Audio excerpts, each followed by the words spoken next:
I'm really happy this afternoon to be with Mark Moore, who is one of the professors at the Kennedy School and a legend at the Kennedy School for his work on creating public value.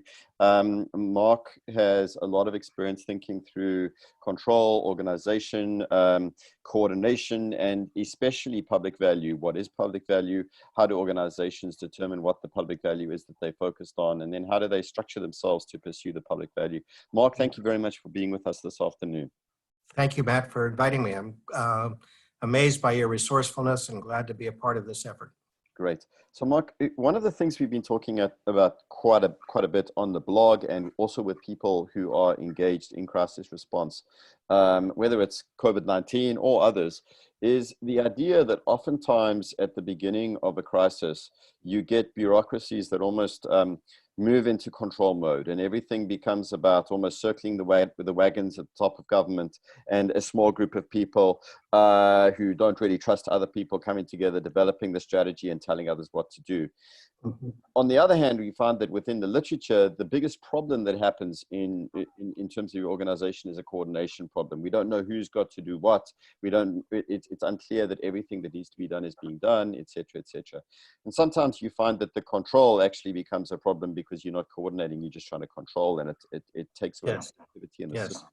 What thoughts do you have on this tension between control and coordination and different models of coordination that people might think about in the face of crisis?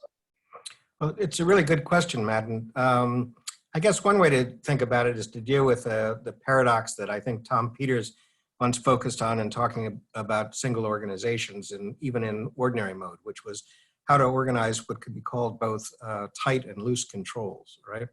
And so one of the characteristics of a crisis is typically, as you suggest, that A, the existing resources are overwhelmed, all right? B, they aren't appropriately positioned for being able to deal with the crisis, both in the sense that they're in the wrong geographic place, but there are some things that we really need and are helpful, but many gaps also exist that we don't know how to create. And so the idea that we could essentially manage our way out of a crisis through explicit command and control, through a sort of formal planning process, just is not consistent with the situation in which you find yourself in.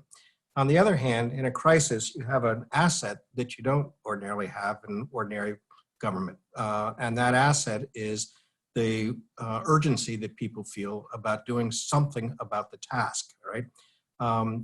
James Q. Wilson, one of my mentors once, and he wrote a great book about bureaucracy, and he said, the problem with bureaucracy was that we created them because we thought we could do better on a task when we all got together.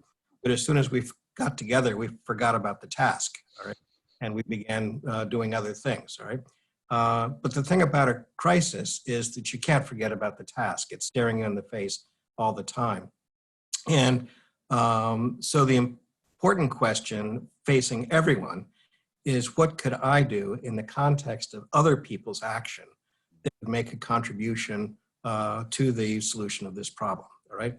And you could imagine that we could rely to a certain extent on the judgment of people who have assets to deploy and know what they're capable of and can see what the problem is around them, and who simply sort of get up and start doing the work. And then what they need to do, of course, is not wait for authorization and not wait for direction and control, but start working right away. But then keep reporting centrally about what it is that they're doing, raising their hand, describing what it is that they're doing. And there has to be some central place where the information about who's doing what in what particular areas begins to accumulate and begins to get sorted out, so that you can see what the players are doing, what positions on the chessboard, if you will, are being occupied and fulfilled. And then I think it turns out to be the job of the center not to direct and control everybody, but to essentially, probably most importantly, identify and start to fill the gaps as best you can, right? And secondarily, to deal with some, so identify the gaps, also identify and as part of that, you always figure out where there are misplacements of resources with respect to places and populations and stuff like that. And so that's a place where you do have to then exercise some authority, because you have to take the resources out of the hands of some people and get it to the other people according to the urgency of need. And so for that, you do need some top-down authority. But the thing you don't want to do is get into pissing contests with people about what it is that they're doing, because what they're doing is probably pretty good, and it's probably wonderful that they stepped up and started to do it without asking for permission. I remember, so this sometimes makes me think that the idea of coordination is an overrated virtue, all right, in a crisis. There are certain kinds of coordination you need, which have to do, as I say, with shifting resources around if they happen to be important to move around, and with starting up and getting increases in critically needed capabilities, all right? But apart from that, interrupting the work that other people are doing on their own that would have a positive contribution because you're not in control is a nutty thing to do, because you're going to need all that work. My father had a farm in Wisconsin, and we weren't real farmers. We were kind of gentleman farmers, and he loved to get on his tractor. And one day he was driving around in his tractor, and he knocked over a pile of wood, that had been there. And when he knocked over the pile of wood, he uncovered a huge hive of termites, right? Just huge, right? Or ants, I guess it was, not termites. And from the point of view of the ants, of course, this was a crisis. Their habitat had been completely overwhelmed, right? And I looked at the ants, and they were all running around in a panic, and they were grabbing their little babies and carrying them this way and that way, and they were bumping into one another. Just complete chaos that was happening, right? And I looked at it, and I sort of shook my head and thought, man, they could sure use some coordination. But I came back a little bit later, and within 5 minutes, that thing had been completely protected. All the babies had been carried off and put someplace else and stuff like that. So I began thinking, and I thought, what happened there was just the huge scale of the effort and the effort that was made. And sure, people bumped into one another, and sure, there were some misallocations. But instead of running around complaining, people would say, "Excuse me," and "I'm sorry to bump into you," and "Oh, by the way, is there something I can do to help you in what you're trying to get done?" And that decentralized mobilization of energy turns out to be something that you don't want to mess in with coordination mechanisms that try to direct and guide everything around you. You want to reserve your, quote, coordination efforts for the things that are not going to happen simply because people decide they'd like to do what they think they can do to help with that particular problem in front of you. So it sounds like, Mark, there is a role for something at the center, but we're talking about something like Marshall Ganz's Snowflake, where you have multiple players who are playing, and if they're acting and if they're doing things, kind of don't disrupt them, rather channel them. Create. Not even channel them. Channel them's too much. All right. Yeah. Let them do it as long as they're doing something valuable. Okay. And as long as you don't need them someplace else that their resources would be much more valuable than what they're doing. And then I guess one of the keys would be make connections to all of those different groups so that you can have information flows to and fro, so that they can know what each other is doing, so that they aren't getting in each peripheral vision. Yeah, something like that. Okay, it almost sounds like if it's like a computer, is that you're looking for like a motherboard in the middle, but the motherboard isn't getting in the way of all the other programs. The other programs are being created. All it's doing is it's allowing those things to do their business. I think that's a very good analogy, and I think that's what I have in mind. And so one of the things that's very important about that too, though, is then to have a really good monitoring capacity with respect to the state of the problem, as well as the efforts that are being made. And it's often easier to get a pretty good picture of the state of the problem before you get a complete inventory of all the action that's being taken. You need the information about the state of the problem to keep people's attention focused, to keep their motivation high, to create the sense of urgency, all right? So that if you've got, this is where I think the tight, loose control comes in. The tightness is around getting as accurate information as you can about where we currently stand with respect to the solution of the problem, and having knowledge about who's doing what that is designed to affect that, right? And having enough of a strategic battle plan, if you will, to know where it is that you need to shift resources or what new capabilities you need to bring into play for the system as a whole or in some particular area. That's all very important to manage at the center. But an awful lot of the work is going to be done by people who are already positioned to do something that's worthwhile. So that monitoring that information requirements is a big thing. We heard this very much. We interviewed Talbot in Jiansua, who was the head of the organization that ended up eradicating Ebola from Liberia. And it's one of the things that he was stressing as well. He says, and it was also the information about the problem. Yes.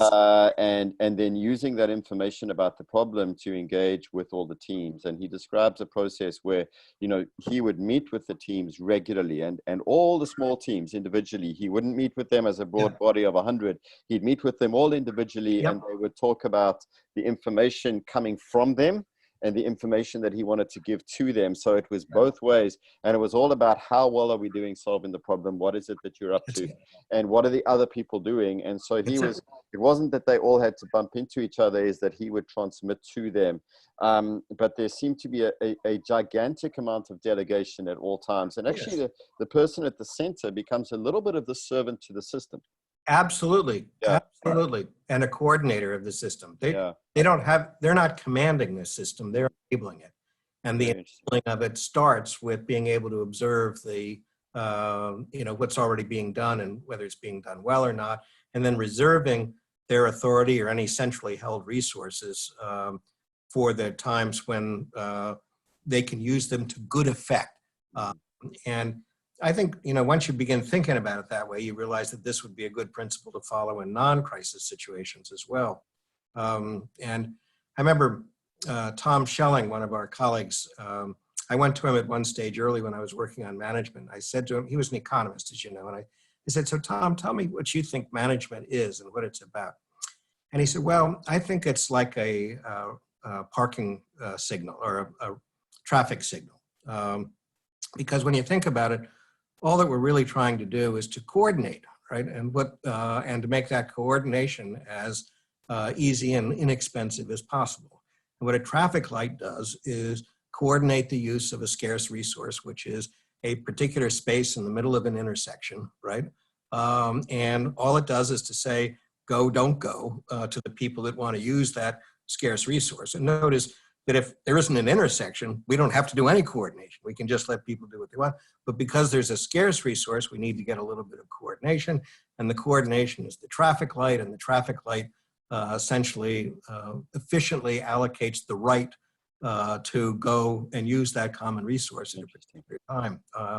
And so, so the traffic light doesn't have a central task or something like that. It is true that it runs a regime which does affect the efficiency with which that space can be used. And it does affect the fairness of who gets to use that space. So it's a use of authority, right? But the whole goal isn't to exercise control over the drivers. It's to make sure they don't bang into one another when they're all trying to use the same space. But that's only one of the tasks that you have in a crisis, is avoiding people banging into one another. That's kind of an overrated challenge, it seems to me. Let people bang into one another a little bit and make sure that you've got some resources on, and make sure they say, excuse me, so that everybody's morale can stay high. But apart from that, let them go. And I do think the banging into each other is part of the creative process. And, one of the things with the crisis is that you have a lot of uncertainty. There's a lot of unknown. There's a lot of creativity that needs to be done. And unfortunately, creative processes tend to be messy. Right? Yes. They do tend to be messy. And I think that, when I was also, your focus also on understanding kind of what the problem is you're trying to solve. When I spoke with Talbot, he was saying, I said to him, one of the questions for me is, how did you get the room to maneuver to create this kind of structure? Mm-hmm. And how did you hold that room? Because when he was put in place, he said, you know, the government was under a lot of pressure. They Yep. they hadn't done well the first couple of months of the Yep. outbreak, and people were actually calling for the government to resign. So I Right. said, you know, how did the president create the space Yeah. to make this change of course in this, and how did you hold, how did you manage to keep that room to maneuver? Yeah. And he said it was knowing what the problem is we were trying to solve and showing Right. results fast. Absolutely. That's it. He Absolutely. said, like, that's Yeah. it. Getting, you That's know, this is what we're trying to do. Here are the results, and we're showing them. He said, you know, you need to be able to do that in the system. The system can't just be kind of, you know, moving around. You need to have everyone focused on doing that, and you need to show the results are coming. okay. It's interesting though too, because in some sense, you don't even need good results. All right. All you have to do is keep showing people where the work is. Our Okay. Ronnie Heifetz often used to talk about leadership as being able, helping people identify the work to be done. All Very right. interesting. And the work to be done, and our colleague Jorrit de Jong had this method that he used often to deal with bureaucratic dysfunction. And the way he did it was to sit in front of the set of government agencies, a particular person who had to deal with those agencies, and to have that person testify as to the difficulty that he was facing in trying to interact with those different agencies. Right? And what that was putting that person there was the embodiment of the work that needed to be done, which is this person has a problem. This is what we're doing to him. That's the problem we've got to solve. All right. My other favorite example of this is the person who wanted to get New Yorkers more concerned about the environmental crisis. And so he was an artist, and he got one of those machines that paints lines down the middle of the road. And he went around New York City with this machine, drawing a line where the water would be in 20 years, right? Wow. And that has the way of taking a very abstract, distant thing, right, and bringing it into people's lives so that they can begin making adaptations, right? Yeah. And all about the adaptations. And so if you just have a very concrete picture of what it is that that's out there that we're facing together, we're going to make mistakes, we're going to bump into one another. Let's be sure we apologize. Let's make sure we try to fix the mistakes that we made, but we're doing it together, you know. This is not a time for me bossing you. This is a time for me, all of us together, helping one another find the way to solve the problem. So then as an authority, I'll take the responsibility for saying, here's what the problem is, and making sure I get a good measure. I'll take the responsibility of arguing that there's a particular approach that we ought to be taking to this, a general approach, and noticing that if that's the best way to deal with it, that we've got problems over here and problems over here, and we're going to have to take resources from here and put them over here, and we're going to have to increase and accelerate our rate of production over here. But as I say, that's going to be 10% of the activity that's actually carried out that will do the results. Yeah, and I think a good point of yours there was when we are talking about the results that keep us keep us kind of going. I often say to my students, it's like, what's the currency of the crown right now? What do they Absolutely. need to see? And it sounds like what you're saying is just seeing work being reorganized, just seeing work being done, just seeing progress, that is itself currency that keeps you alive. And I must say, in our work on PDIA, we found exactly that. We found when people start to see that actually there's effort, that effort is being channeled and it's producing whatever you want to call it, kind of, you know, new ideas, new whatever. People are saying, wow, they almost call that results. It's not even that it's been solved, like there's progress going on here.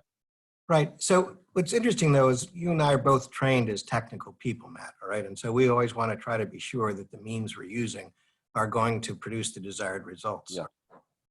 But it turns out that in order for people to feel motivated to do stuff, they don't have to know that there's going to be a result. They just have to make that connection in their mind, all right? And so I need to know that so there's this problem that I'm sitting in my living room deciding whether I'm going to go out to the grocery store and wear a mask or not, right? And I have to make an emotional connection between that decision and this larger goal out there of dealing with, a pandemic, right? And if I can make that connection, my motivation to wear the mask goes way up, right? And that's independent of whether I can see any effect of my wearing the mask or not. I'm never going to be able to see that, right? It's all going to be sort of abstract. So one of the interesting things that helps to get things moving forward is to make this connection between the large and the abstract, distant, and the particular thing I'm doing today. When you think about that, religions do that all the time by connecting you to God through tiny little rituals, right? And interestingly enough, I mean, this isn't always good, because one of the things that happens inside organizations and inside responses to emergencies and stuff is that people think that what they're doing actually works, is making a useful contribution, right? And the best contribution they can make. They've joined those two things together so tightly that they can no longer entertain any criticism of what it is that they're doing, right? Yeah. So organizations develop a mission, and then they develop a means for accomplishing that mission, and they can no longer see the distinction between the two. They get stuck, yeah. And so sometimes you have to make the connection, and then other times you have to break it, right? And when we're talking about the reallocation of resources from one place to another, or the allocation of resources for doing something that we know how to do but isn't working, to something we don't know how to do and have to try out, all right? Both of those require more effort to make the connection between those particular concrete actions, which I'm asking you to do, and the ultimate result that you agree with me is the right thing to do. This is the right aim to have. Yeah. It's the artistic use of authority to create spaces, to give encouragement, to mobilize people, rather than simply to direct and control. Because if you're going to direct and control, by definition, you haven't got enough there. And if you're going to plan it all, there's not enough time for that, right? Exactly. So